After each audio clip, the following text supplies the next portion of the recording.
لکھا ہوگا. حضرت بولے ہاں بولے نا میرے پاس کیا بولے نا بولے لگ رہا نا بولے ہمارے پاس سنا ہے کہ سنا دے. تو بس ہم بمڑیاں ماریں گے اس کے پھر کیا بولے.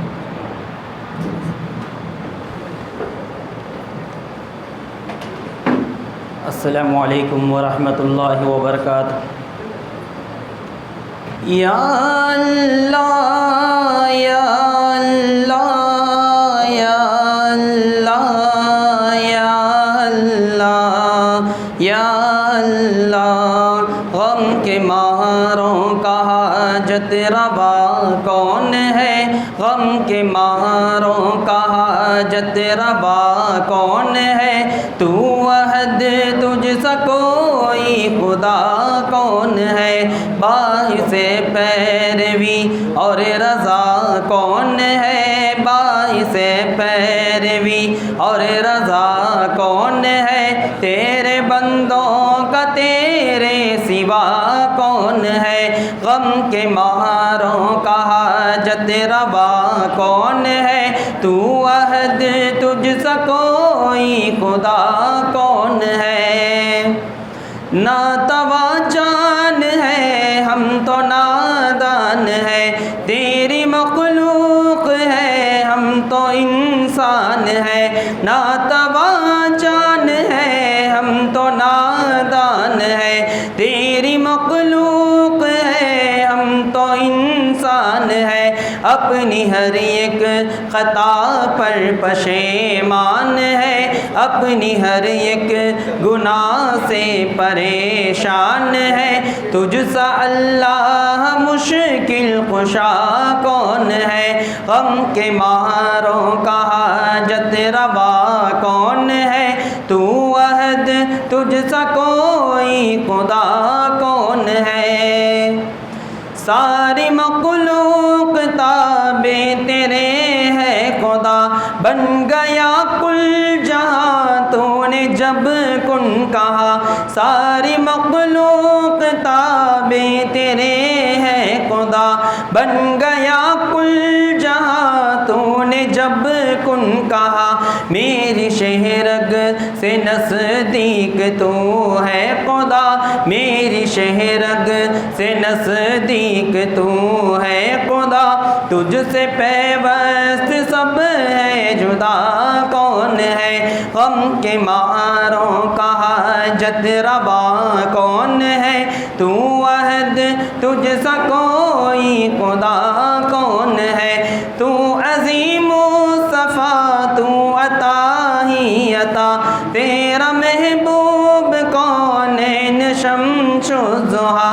تو عظیم و صفا تو عطا ہی عطا، تیرا محبوب کونین شمس و ضحیٰ. اور شاہی نے جھنجھٹ میں جکڑا ہوا، تیرے بن عشق میں باوفا کون ہے؟ غم کے ماروں کا حاجت روا کون ہے؟ تو عہد تجھ سا کوئی خدا کون ہے؟ تو عہد تجھ سا کوئی خدا کون ہے؟ السلام علیکم.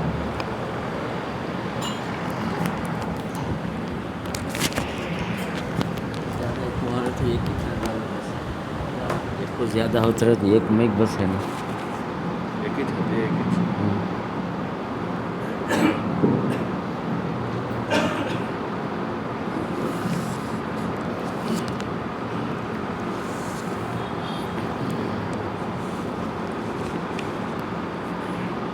السلام علیکم ورحمۃ اللہ وبرکاتہ. نحمده ونصلی علی رسوله الکریم. اما بعد فقد قال الله تعالی فی شان حبیبه ان اللہ وملائکته یصلون علی النبی یا ایها الذین آمنوا صلوا علیہ وسلموا تسلیما. اللهم صل على سيدنا وشفيعنا وحبيبنا ومولانا محمد بعدد كل داء ودواء وبعدد كل علة وشفاء. رب اشرح لي صدري ويسر لي أمري واحلل عقدة من لساني يفقهوا قولي واجعل لي وزيرا من أهلي ربنا زدنا علما نافعا وحكمة تامة اللهم افتح لنا أبواب الخير اللهم أرنا الحق حقا وارزقنا اتباعه وأرنا الباطل باطلا وارزقنا اجتنابه برحمتك يا أرحم الراحمين۔ بزرگان محترم، عزیزان گرامی قدر، عزیز دوستو، صاحب، اللہ تبارک و تعالیٰ کا لاکھ لاکھ شکر و احسان ہے کہ اس نے ہمیں زندگی عطا فرمائی اور رمضان کا مہینہ نصیب فرمایا۔ اللہ تبارک و تعالیٰ ہم سب کو رمضان کی رحمتوں اور برکتوں سے نوازے، ہماری جتنی بھی جائز تمنائیں دعائیں ہیں اللہ قبول فرما لے۔ تفسیر کا سلسلہ گزشتہ سال شب قدر آ پہنچی، لیکن ہم 14ویں پارے تک ہی پہنچے تھے۔ 14ویں پارے کی تفسیر مکمل ہو چکی تھی۔ ہر سورے کو ترتیب کے ساتھ، ہر سورے کا نزول، اس سورے میں کیا واقعات ہیں، ان میں کون کون سی اہم باتیں ہیں، ان باتوں کو بیان کرتے کرتے تقریباً 14 پاروں کی تفسیر مکمل ہوئی۔ سبحان الذی شروع کرنا تھا کہ شب قدر آ پہنچی، اس لیے میں نے مناسب سمجھا کہ پھر پہلے پارے سے شروع کرنے کے بجائے 15ویں پارے سے تفسیر شروع کر لی جائے، کیونکہ ہمارے سامعین حضرات میں، مصلیان کرام میں قریباً وہی لوگ ہیں جو ہر سال اس مسجد میں پہنچتے ہیں، اور بہت سارے لوگ ایسے بھی ملے جن کو اچھی طرح سے یاد ہے کہ گزشتہ سال تفسیر کہاں پر ختم ہوئی، کس پارے پر مکمل ہوئی۔ اس لیے میں نے مناسب سمجھا کہ اب 15ویں پارے سے قرآن کریم کی تفسیر شروع کروں، تو انشاءاللہ تبارک و تعالیٰ یہ پارے بھی مکمل ہو سکتے ہیں یا کچھ پارے باقی رہ جا سکتے ہیں۔ قرآن کریم کے معاملے میں اب اکثر و بیشتر حضرات جو اس مسجد میں پہنچتے ہیں، امید ہے کہ وہ ساری بحثیں، وہ مضامین، وہ تفصیلات اکثر کے ذہن میں موجود ہیں۔ اس لیے میں نے مناسب سمجھا کہ آج 15ویں پارے سے قرآن کریم کی تفسیر شروع کروں۔ 15ویں پارے کا نام ہے سبحان الذی۔ اس پارے میں 2 سورتیں آتی ہیں، ایک سورہ بنی اسرائیل، یہ ابتدا سے لے کر آدھے پارے تک چلتی ہے، گویا آدھا پارا یہ سورت طیبہ ہے۔ اس کے بعد دوسری سورت شروع ہوتی ہے، اس سورے کا نام ہے سورۃ الکہف۔ یہ سورت آدھے سے زیادہ ہے، 15واں پارہ مکمل ہو جاتا ہے، 16واں پارہ شروع ہو جاتا ہے، تو قریباً پاؤ تک 3 رکوع 16ویں پارے میں خالہ علم میں یہ رکوعات آتے ہیں۔ سبحان الذی یعنی سورہ بنی اسرائیل کی پہلی آیت جو شروع ہوتی ہے سبحان الذی اسری بعبدہ، اس سورے کے 2 نام ہیں، یہ سورۃ الاسراء یا سورہ اسراء، اسراء یا اسراء، سرا یسری، اس کے معنی ہیں رات میں چلنا۔ چلنے کے لیے دوسرے الفاظ بھی موجود ہیں، مشا یمشی، ذہب یذہب، جانا آنا۔ عربی زبان میں بڑی وسعت، کئی الفاظ آتے ہیں۔ تو اسرا کے معنی کے اندر یہ لفظ ہے، عربی زبان جاننے والے اہل عرب آسانی سے سمجھ جاتے ہیں جب یہ لفظ استعمال کیا جاتا ہے تو وہ سمجھتے ہیں کہ آدمی رات میں چلا گیا، سریت میں چلا گیا، تو خود بخود سمجھتا ہے کہ رات میں گیا ہے، اسے الگ سے رات کا لفظ کہنے کی ضرورت نہیں، اسی لفظ کے اندر رات کا معنی ہے۔ تو اب یہاں اسرا کا جو لفظ لایا گیا ہے یہ رات میں چلنے کے معنی میں۔ اب رات میں کس کا چلنا ہے؟ یہ نبی اکرم صلی اللہ علیہ وسلم کے سفر کی بات ہے، جو اللہ تبارک و تعالیٰ نے آپ کو رات کے وقت میں مسجد الحرام سے مسجد اقصیٰ تک پہنچایا، لے جایا گیا۔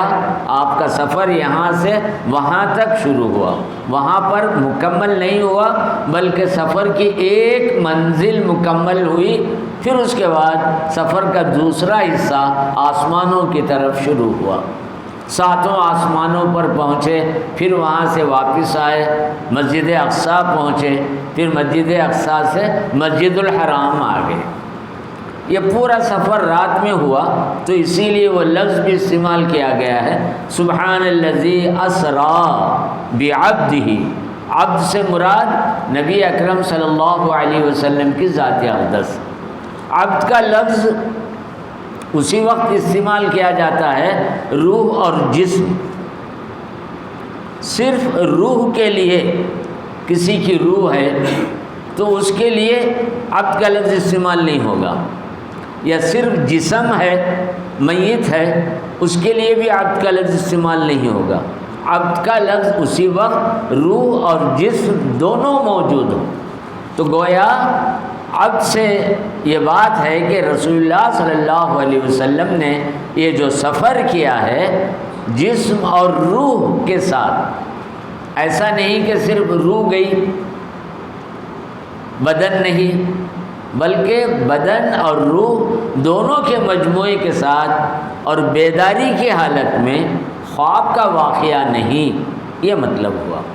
تو اللہ تبارک و تعالیٰ نے آپ کو مسجد حرام سے لے کر، مسجد الحرام سے، خانہ کعبہ سے لے کر بیت المقدس تک، مسجد الحرام سے مسجد اقصیٰ تک یہ سفر کروایا، پھر وہاں سے آسمانوں کی طرف لے چلا گیا۔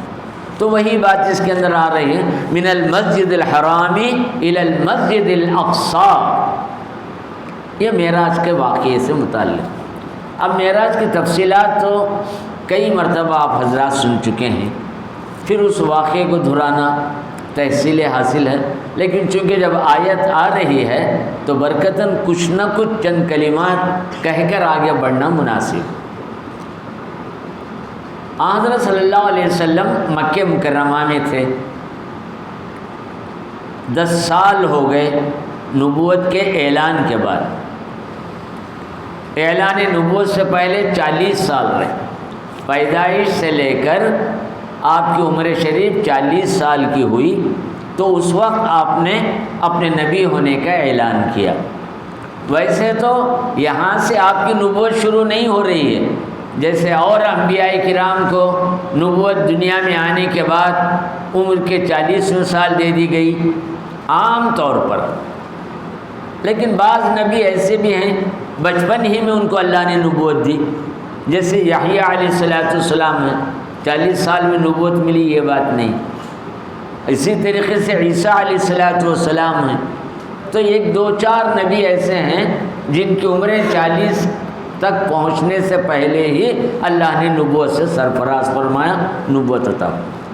سرکار دو عالم صلی اللہ علیہ وسلم ان تمام پیغمبروں سے الگ ہیں، ابھی آپ پیدا بھی نہیں ہوئے تھے، اسی وقت اللہ تبارک و تعالیٰ نے آپ کو نبوت سے سرفراز فرمایا۔ یہ حضور اکرم صلی اللہ علیہ وسلم کی خصوصیت ہے۔ یہی وجہ ہے کہ نبی اکرم صلی اللہ علیہ وسلم نے فرمایا کہ میں اس وقت نبی تھا، کنت نبیا وآدم بین الماء والتین۔ ایک اور حدیث میں ہے کنت نبیا وآدم بین الروح والجسد۔ 2 الفاظ الگ الگ آ رہے ہیں، ایک طرف پانی اور مٹی کی بات آ رہی ہے کہ آدم پانی اور مٹی کے درمیان تھے، ہم اس وقت نبی تھے۔ دوسری روایت میں آدم جسم اور روح کے درمیان تھے، ہم اس وقت نبی تھے۔ تو معلوم ہوا تمام انبیاء کرام کے مقابلے میں حضور اکرم صلی اللہ علیہ وسلم کی نبوت وہاں سے شروع ہو رہی ہے جب کہ اب یہ کائنات ہی نہیں بنی تھی۔ گویا نبوت کی ابتدا آپ ہی سے ہو رہی ہے، آپ ہی کے ذریعے سے تمام انبیاء کرام کو نبوت ملی۔ گویا ایک چراغ ہے، اس کی شعاعیں، اس کی روشنیاں چاروں طرف بکھر رہی ہیں، یہ تمام انبیاء کرام سے مستمل۔ چنانچہ اس کی تفصیلات آپ کو سورہ اعراف میں ملتی ہے، سورہ بقرہ کے اندر ملتی ہے کہ اللہ تبارک و تعالیٰ نے تمام نبیوں کو جمع کیا اور ان سے عہد لیا۔ تمام نبیوں نے اقرار کیا کہ بے شک آپ ہمارے نبی ہیں، آپ پر ایمان لے آتے ہیں، آپ کی مدد کرتے ہیں۔ تو اس سے ایک بات یہ سامنے آ رہی ہے کہ سرکار دو عالم صلی اللہ علیہ وسلم ابتدا ہی سے نبی ہیں، دنیا میں آنے کے بعد آپ نے اپنی نبوت کا اعلان کیا۔ اب جتنے بھی انبیاء کرام ہیں ان سب کی نبوتیں وقتی طور پر رہیں۔ اب اللہ نے موسیٰ علیہ السلام کو نبوت عطا فرمائی، تورات عطا فرمائی۔ اب وہ تورات پورے عالم کے لیے نہیں تھی، صرف ایک مقررہ وقت تک تھی، اس لیے وہ وہی حد تک محدود ہوئی۔ اور اسی طریقے سے حضرت عیسیٰ علیہ السلام ہیں، وہ رسول الی بنی اسرائیل، اللہ نے مجھے یہودیوں کی طرف نبی بنا کر بھیجا ہے۔ تو ان حضرات کی نبوتیں مخصوص قوم تک، ایک ٹائم تک، ایک خاص علاقے تک تھی۔ رسول اکرم صلی اللہ علیہ وسلم کی نبوت ایسی نہیں، بلکہ آپ کی نبوت تمام انسانوں کے لیے قیامت تک کے لیے ہے۔ اسی لیے آپ کو سب سے آخر میں بھیجا اور خاتم الانبیاء بنایا، امام الانبیاء بنایا۔ اسی معراج کے موقع پر جب تمام انبیاء کرام مسجد اقصی میں جمع ہوئے تو حضور اکرم صلی اللہ علیہ وسلم نے نماز ادا فرمائی، امامت ادا فرمائی۔ اس وقت آپ نے امامت کی اور یہ درجہ ملا کہ آپ امام الانبیاء ہیں۔ اس طریقے سے حضور اکرم صلی اللہ علیہ وسلم کی یہ خصائص ہیں، خصوصیتیں ہیں، آپ کے اوصاف ہیں، اس میں کوئی نبی شریک نہیں۔ اسی لیے صاف لفظوں میں کہا گیا وَمَا أَرْسَلْنَاكَ إِلَّا كَافَّةً لِلنَّاسِ بَشِيرًا وَنَذِيرًا۔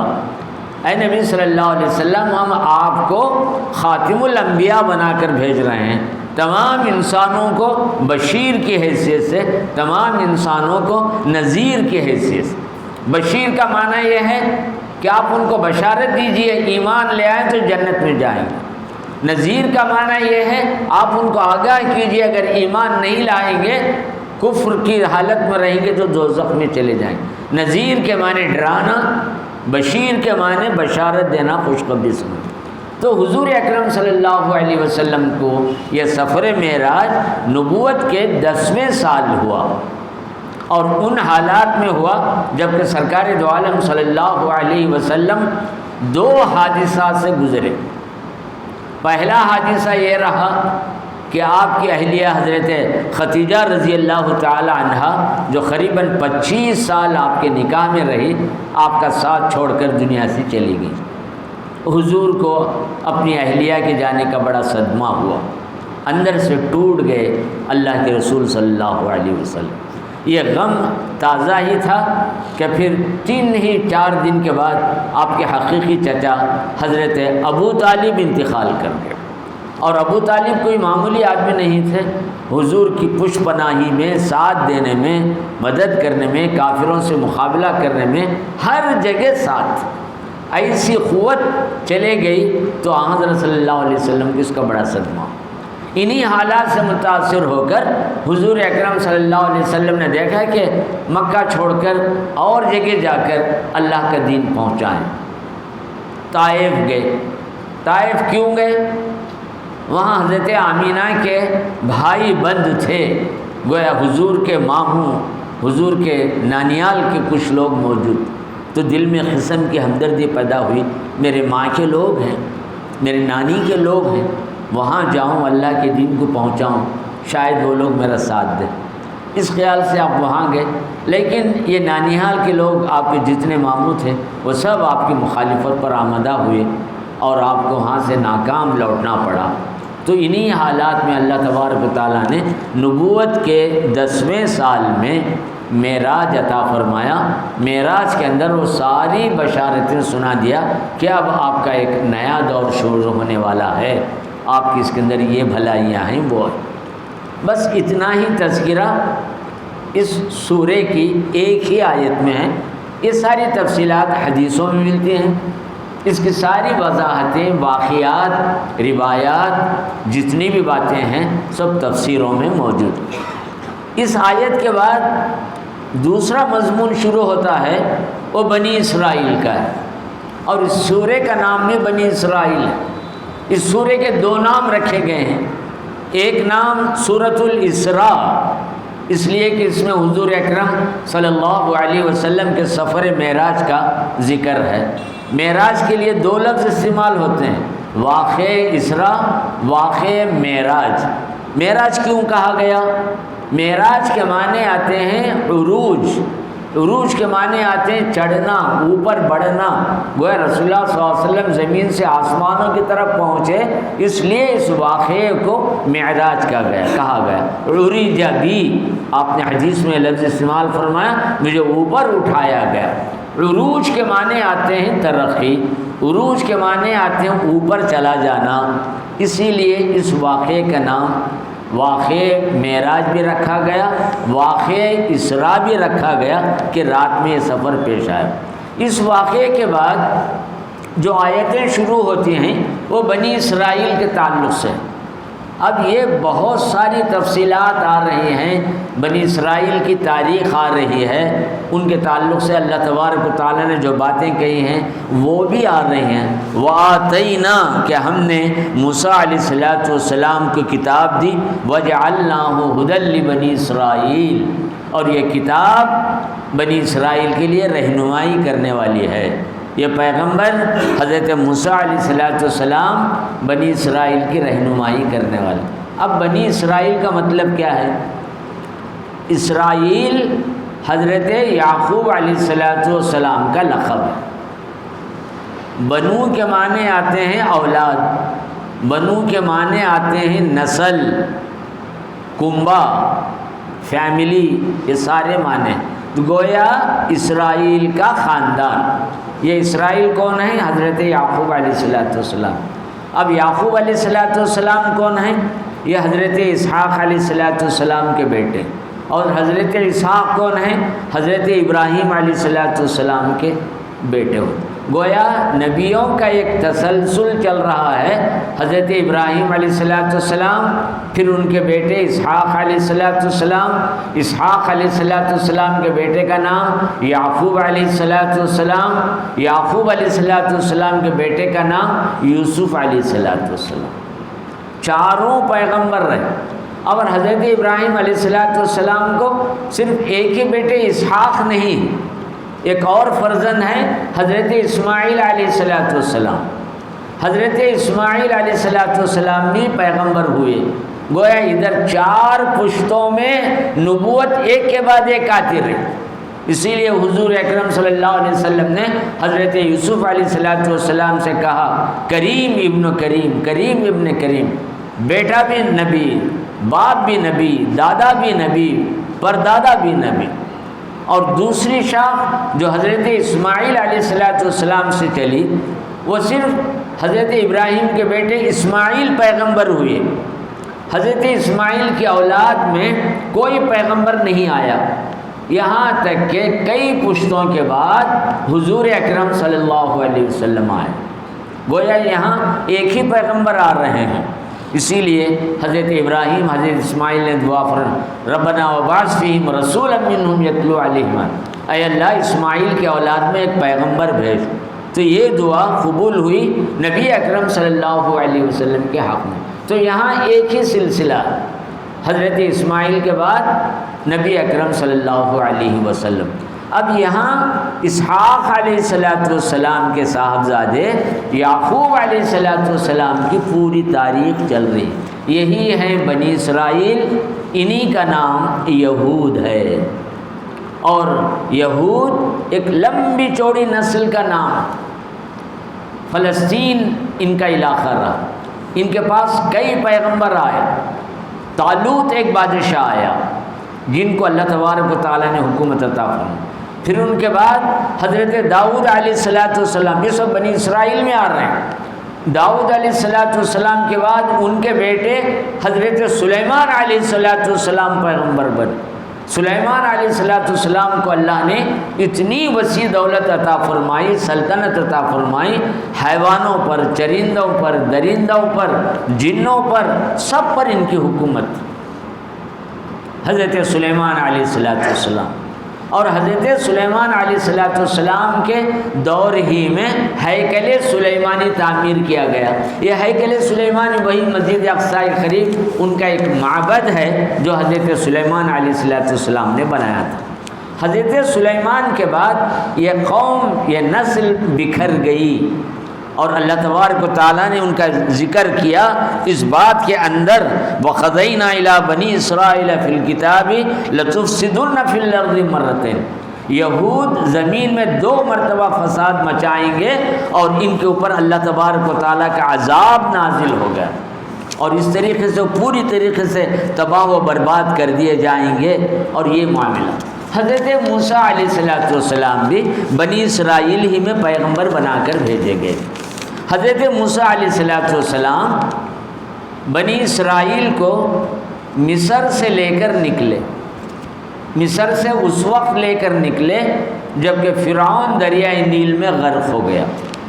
اس کے بعد حضرت موسیٰ علیہ السلام نے اس قوم کو لے کر بحر احمر کی طرف آئے، بحر احمر سے نکل کر فلسطین کے علاقے میں پہنچے۔ فلسطین کوئی ایک چھوٹا علاقہ نہیں، بہت بڑا وسیع علاقہ تھا، اس کے اندر کئی قومیں آباد تھیں، اس کے اندر 1-2 نہیں، کئی قومیں آباد تھیں۔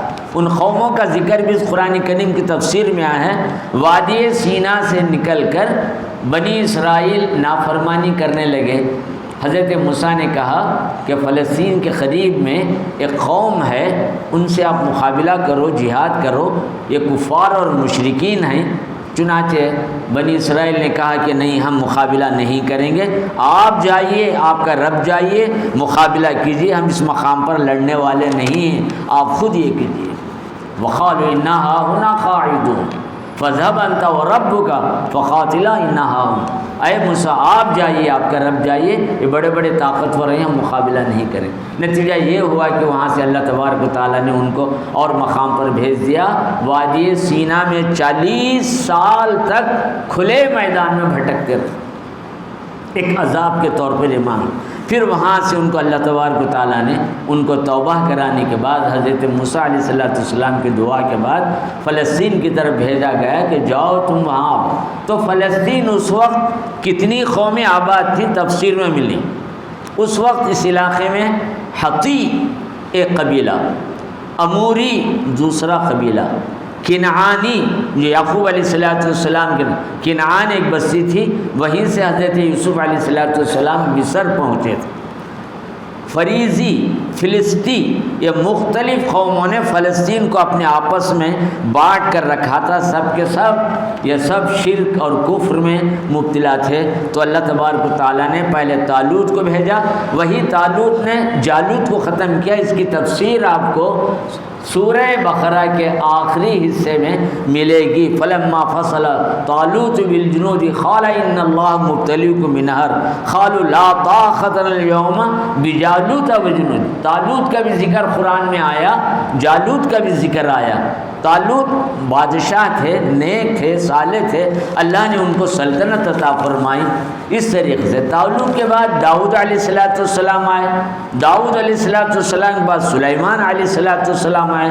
حضرت سلیمان کا دور سب سے بڑا اور تاریخ ساز دور تھا، اور جتنے انبیاء کرام یہاں پہنچے ہیں ان میں سے حضرت موسیٰ، حضرت یسیع، حضرت یرمیہ، حضرت حزقیل بھی ہے، حزاخیل بھی ہے، دونوں ہیں۔ ان کے 600 سال کے بعد حضرت عیسیٰ علیہ السلام تشریف لائے بنی اسرائیل کی طرف۔ اس طریقے سے جب انہوں نے نافرمانی کی تو اللہ تبارک و تعالیٰ نے مسیح علیہ السلام کے آنے سے پہلے بخت نصر ایک بادشاہ کو بھیجا.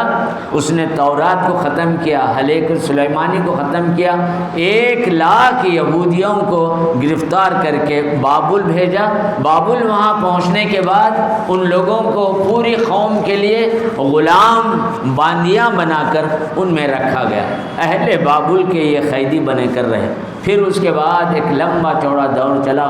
رسول اکرم صلی اللہ علیہ وسلم کا دور آ پہنچا اور اس وقت فلسطین کا علاقہ اور یروشلم کا علاقہ حضرت عمر ابن الخطاب رضی اللہ تعالیٰ عنہ کے دور میں وہ فتح ہوا اور وہاں حضرت عمر پہنچے فلسطین کے علاقے میں یروشلم کے مقام پر. پھر وہ فلسطین اور ساری چیزیں بیت المقدس جو عیسائیوں کے قبضے میں تھا پھر اللہ تبارک و تعالیٰ نے مسلمانوں کے ہاتھ میں عطا فرمایا. پھر ایک تاریخ کا لمبا چوڑا دور گزرا. سلطان نور الدین کہ ایک جنرل تھے صلاح الدین ایوبی. انہوں نے کئی محنتوں کے بعد، کئی مہینوں کی جنگوں کے بعد پھر بیت المقدس کو اپنے قبضے میں لے لیا اور وہاں سے مسلمانوں کے ہاتھ میں برابر قائم رہا. برطانوی دور آ گیا تو اس موقع پر انہوں نے دنیا جہاں کے یہودیوں کو چاروں طرف سے ڈھونڈ ڈھونڈ کر فلسطین لے آ کر جمع کیا. پورا فلسطین عربوں کی بستی تھی، وہاں سارے عرب نسلیں تھیں، یہودیوں کو لا کر بسایا گیا. اور اس موقع پر سب سے بڑی سازش یہ ہوئی، خلافت عثمانیہ کا دور تھا، ترکوں کی حکومت تھی. انہوں نے کبھی بھی فلسطین کی زمین کو یہودیوں کو بیچنے کے لیے اجازت نہیں دی. عربوں پر پابندی لگا دی کہ تم کسی حالت میں یہودیوں کو زمین نہیں بیچنا. لیکن برطانوی دور آ گیا تو اس موقع پر حالات بدل گئے. یہودیوں نے 10 روپے کی چیز 10,000 دے کر لینے لگے. جو کمزور عرب تھے فلسطینی، جن کے پاس مالی حالت کچھ نہیں تھی، انہوں نے زمین بیچنا شروع کر دیا. اس وقت علماء نے مخالفت کی کہ یہودیوں کو زمین نہ بیچیں، اپنی زمین کو باقی رکھیں. لیکن پیسوں کا معاملہ، مجبوری کا معاملہ، ضرورتوں کا معاملہ، طرح طرح کے حالات کے ساتھ زمین بیچتے چلے گئے. فلسطینی پیچھے ہوتے چلے گئے. یہودی پورے طریقے سے فلسطین کے علاقے کو اپنے قبضے میں رکھ لے. جب تک سلطنت عثمانیہ تھی انہوں نے ایک اینٹ زمین نہیں دی. برطانوی اور بہت سارے لوگ کوشش کرتے رہے لیکن انہوں نے اس کا موقع نہیں. آج پھر وہی حالت ہوئی ہے کہ اصل باشندے فلسطینی، وہاں کے مسلمان عرب باہر پڑ چکے ہیں، یہودی پوری طریقے سے اندر داخل ہو چکے ہیں. اور پھر وہ سائنس اور ٹیکنالوجی میں اتنی ترقی کر چکے ہیں کہ اب ان کا مقابلہ کرنا کسی کے بس کی بات نہیں ہے. اور تمام عرب ممالک بھی ان کا مقابلہ نہیں کر سکتے.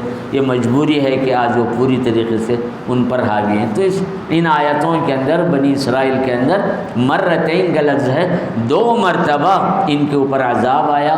یہود تباہ و برباد ہوئے، ذلت رہے اور ان کی کوئی سلطنت نہیں، کوئی حکومت نہیں، کہیں ایک مقام پر نہیں رہے.